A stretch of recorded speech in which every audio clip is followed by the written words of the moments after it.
I'm ready to go when you are. Yeah. Thank you, Roland. Yep. Right. Andrea, many thanks for talking to us. Will you just please tell me your name and identify yourself? Yeah, I'm Andrea Stephenson from North Shields. And what first got you into writing? My first memory of writing was rewriting a Nancy Drew mystery when I was young. I'd obviously enjoyed the story. I wrote exactly the same story, didn't make it any different, but I just wrote it in my own words. And that's really where it started, and I've written ever since, really. And how long have you been scribbling away? Well, I'm 54 next week, so probably around 50 years. And how do you make time? What's your technique? Do you get up early in the morning? Do you sit there with a bar or a kitchen table? No routine. I have got a job. I'm a libraries manager. I did drop a day a few years ago, so I have a day in theory to concentrate on creativity, although it doesn't always work that way. But no, I don't really have a routine. I just do it as and when the muse comes, really. What made you decide to enter this competition? Sometimes you see a theme and it just kind of clicks with something. I had already written the story before I entered the competition.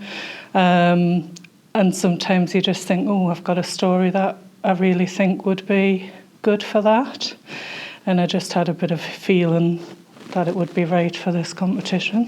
Had you heard of the Hammond House competition before? No, it's the first time I've entered it. So. And this business of winning. Yes, I know. how do you feel about that? Is that going to help? I hope. I mean, what I've been trying to do is build a sort of a portfolio of writing. I have written 2 novels, and I've been trying to find an agent for those. So I have entered lots of competitions and submitted to a lot of magazines, and I have had some stories published, but this is the first time I've won anything, which is quite amazing, really. When I don't know how many entries there was, but I know there was sort of 42 countries that people entered from, so I'm quite amazed, really, and thrilled. The story you wrote, it's got a fascinating premise about the idea of retrieving lost time, as it were. Do you wish we could do that? Where it came from really is I always feel a little bit, when spring comes and the clock goes forward for an hour, I always feel a bit cheated by losing that hour. So I started thinking about where does that hour go, and what would it be like if you could capture it, And I've always had a bit of a fascination with how we use time and whether we use time wisely or not. So that then got us thinking about, well, if you had all this time, what would you do with it? But it comes at a price in your tale.